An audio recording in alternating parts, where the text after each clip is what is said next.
isn't Immersion Edge Jim Cohen also? Well, it's a side company. I don't know. I don't know if Immersion's Edge is fully owned by Midas or if it's just a side venture he's a part of. But I know he's involved. Maybe he fully owns both.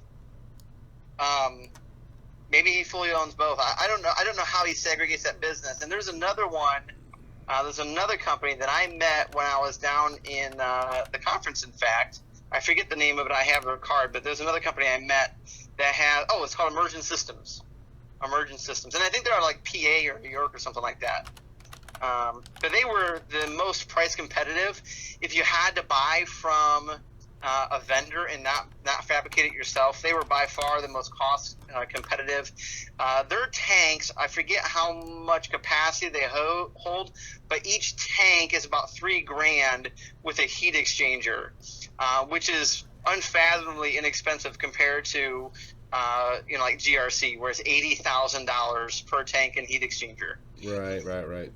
Yeah, so 60. I just had them quote me one that was for a 72 item tank about 60K. So that would be 12 sleds, 6 per sled, 72 turnkey, ready to go. So I guess the last time you've looked it was 80, now it's 60. So I don't know if they're able to if they're well, let me tell you, there's nothing turnkey with GRC, and everything they do is shoddily made. Half of it didn't work. Their installation, we wound up having our crew out there to do the installation because they didn't bring enough people. We wasted just an immense amount of manpower to get this 40-foot unit set up, and I mean, it's working with them is one of the worst vendor experiences I've ever had. Right. And we still are not through the process yet. We got Marway PDU distribution units that they install there that they've never used before. So this is the first time, and they don't work. They don't work right. We have random breakers shutting off. The monitoring system doesn't work. Like, there are so many things with their setup that is just. Well, now I looked at them because I'm really just going out and looking at all the players because I'd like to well, I'd like for someone to host me, but at one point if I can own some equipment that's good too. I live in Houston. I have contacts around energy. One of these days I might be able to strike a deal that would allow me to host my own with the equipment. I've got the means, and sometimes I have the time to shake the tree. Right now I'm just shaking the tree to find someone to host for me. So I've got 1,000 S9s being hosted at a couple of places. Contracts are coming up. You say you've got 300 kW available. I guess that's with your existing site in Akron? So that's our existing site. It's actually in Valley City, Ohio, in Valley City Industrial Park. The Akron facility isn't live yet.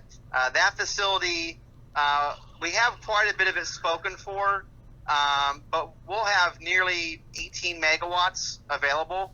I think we have but roughly. You're gearing up.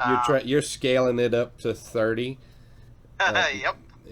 Yeah, we purchased a substation from a manufacturing facility here that basically moved their operations out of Akron and left like a 10-year-old, almost brand new 30 megawatt substation. It's gorgeous. And then there's a piece of land right next to it that's vacant. So that was our starting point basically for that facility. Well, so we're deregulated in Ohio. So there's 26 states that are deregulated. So I can buy consumption from Canada, from Texas, from Georgia. I can buy consumption from nearly anywhere. I can call up like NextEra, so they're a big solar builder, but they do have some resources they keep themselves and sell back out to the grid. But I can call NextEra and I can sign a PPA straight with them because Ohio is deregulated.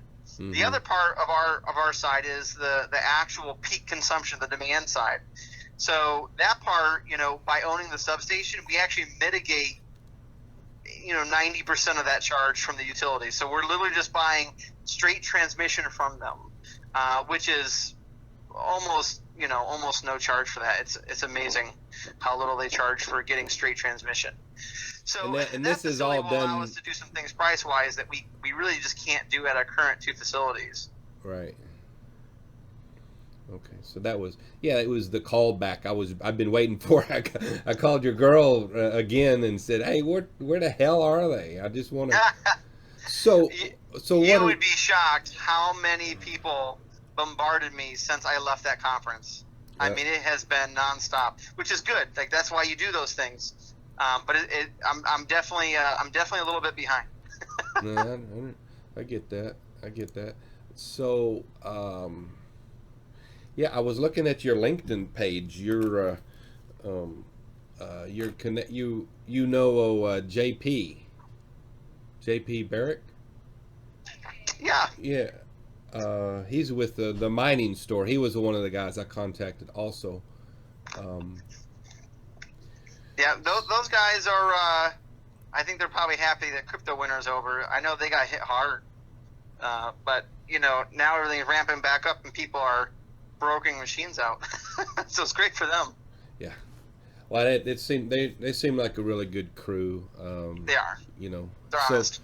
is there's also so what kind of rates are you guys offering for? Um, I mean, I don't know if I had 300 machines to send you. Well, so um, the current facility won't be as aggressive as Akron. So let's just get that out there. Our current facility, we definitely have a floor, and it is what it is. So our rates at our current facility are roughly about 10 cents a kilowatt hour, which obviously compared to Houston, I'm guessing you're getting it cheaper than that. That being said, though, our current facility will be, drastic difference from Akron. So Akron, at least the contracts we've pre-sold for that facility, most of our bigger customers are between 6 and 8, and then really small customers that want in there, but they don't have machines arriving until next year, are between 8 and 10. But the bigger customers, obviously, we're trying What to is match rates with wherever they're at. okay? And what's your break between big and small customer? Well, so 300, 500. We have a weird mix of customers that's got 10 and 20 machines, and then we have some huge customers that are bringing in 1 or 2 megawatts. Okay. So we don't have many medium sized, and I don't know why that is. Okay. So for 300, obviously we'd be more aggressive. Now, so you have your Akron location. You have your own cooling tower. Yeah, so we have a couple of things. Our current Valley City location has 2 cooling towers, and they are nowhere near capacity.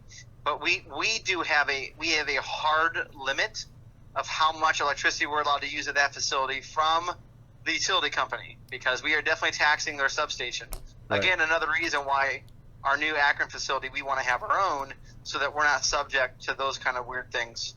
But the Akron facility will also have its own dedicated cooling towers.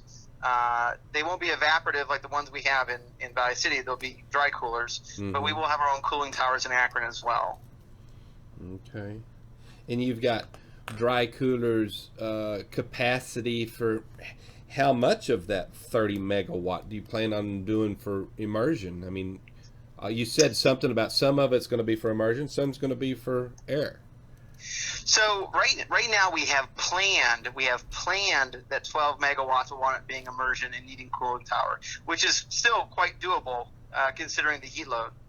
That being said, if we continue to see that the majority of customers coming in are more than happy to pay a slight premium to be on immersion, I think that is I'm more than happy to scale that out versus air cooled. I actually don't really like air cooled. I mean, I think it's kind of a headache. It's less predictable, and I mean, it is what it is. The industry's full of it, but I'd like to see a lot more expansion on the immersion side, personally. Well, and I think it's coming. So what about if I've dunked a shitload of my machines, do y'all offer any overclocking type, either on the voltage side, or have you seen any overclocking done with software or any of that? I mean, oh yes. So the obelisk immersion miners, during our testing, we saw anywhere from 25 to 65% increase in hash rate Now, that does have a point of diminishing returns, right? So you could take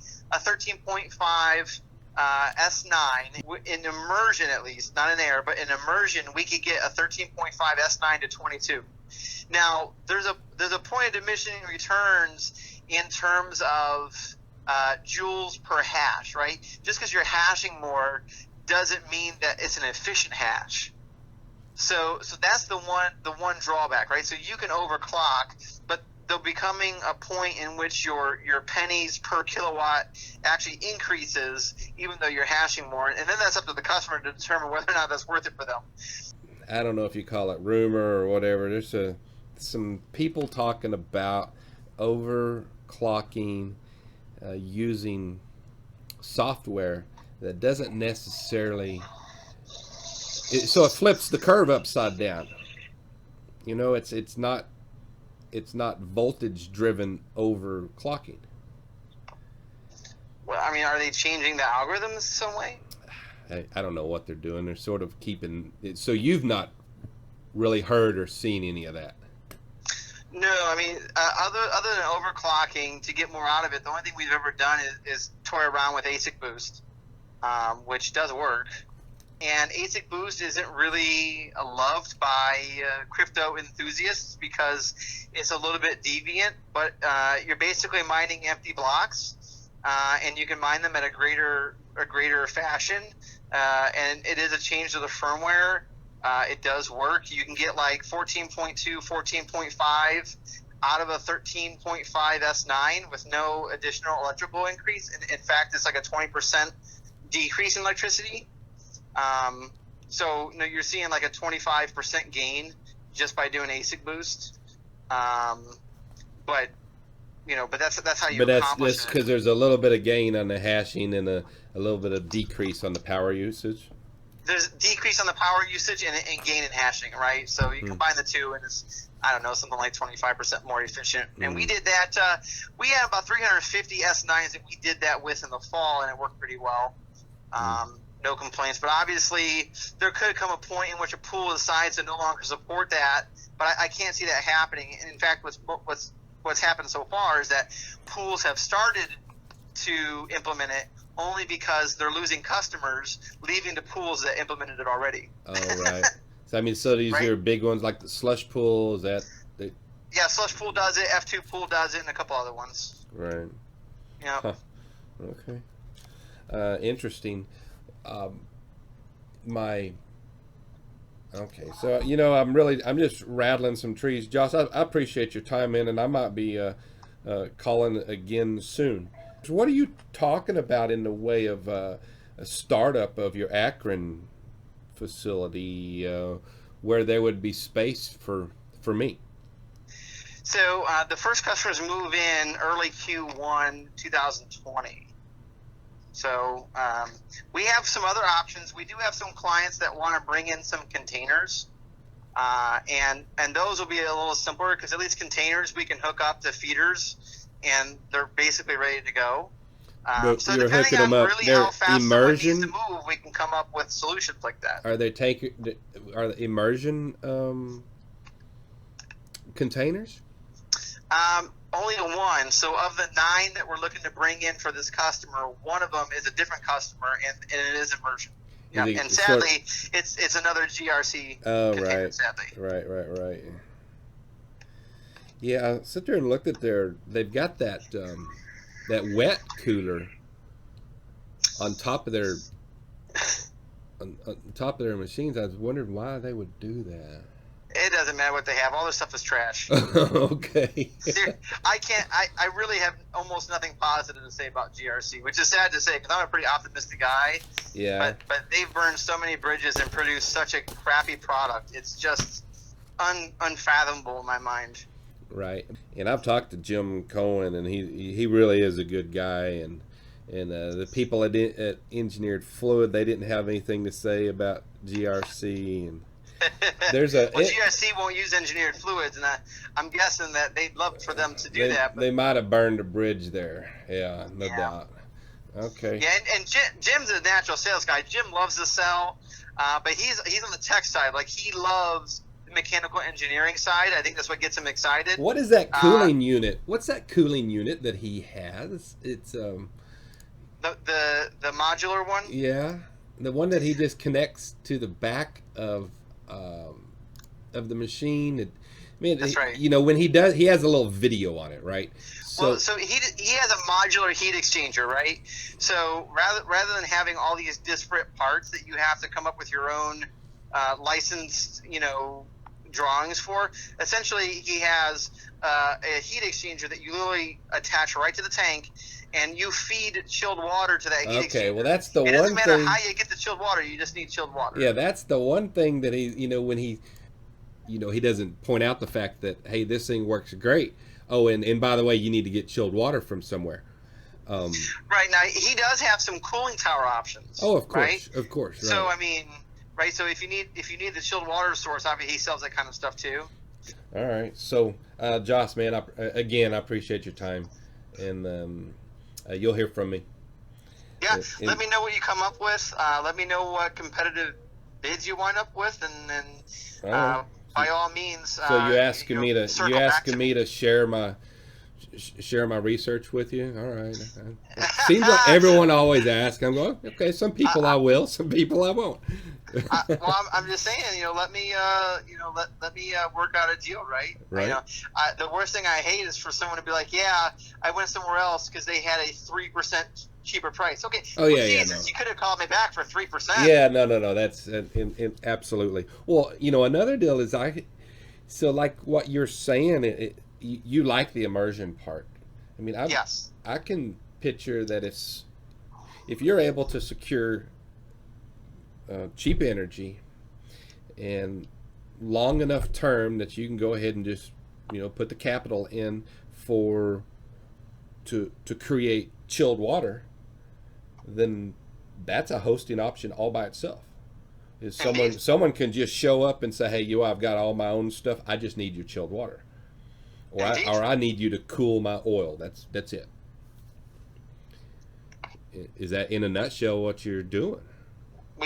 Absolutely we can. Now, the way we're doing it is we're investing in the infrastructure, so it still essentially is just like a traditional hosting agreement, right? Our oil, our tanks, our cooling towers, you just send us your machines. Mm-hmm. And I think that's more doable because it's less messy. And you also get out of situations where people are, like this other container we want to bring in from GRC for this client, having already done one with GRC, not particularly excited about the premise of doing another one. So, like, that's a situation I'd love to avoid, right? If we had the space for those same miners in a system that we custom built that we know isn't super janky and is more efficient, like, I'd much rather put those there. But if a client wants to own the container so that someday they can just slap it on a flatbed and take us somewhere, that's their choice, and we'll take that money too. All right, Josh. If you don't mind, as I move forward, I might call with just some more questions because using co-locators to help me put machines in with your typical air type. That's one animal. The immersion, it's a completely new animal, and I see it evolving different directions. Well, it's fantastic from the standpoint of you wind up with less boards dying and stuff like that over time. There's no fans to replace. It's just a more stable environment. It's pretty nice. Is this number that I got here? Can I call you? You can. That's my cell phone. You're more than welcome to log it and call me directly. All right. Thanks, Josh. Yeah, no problem, Bo. All right, man. Thank you. All right. Have a good day. All right. Bye. Bye.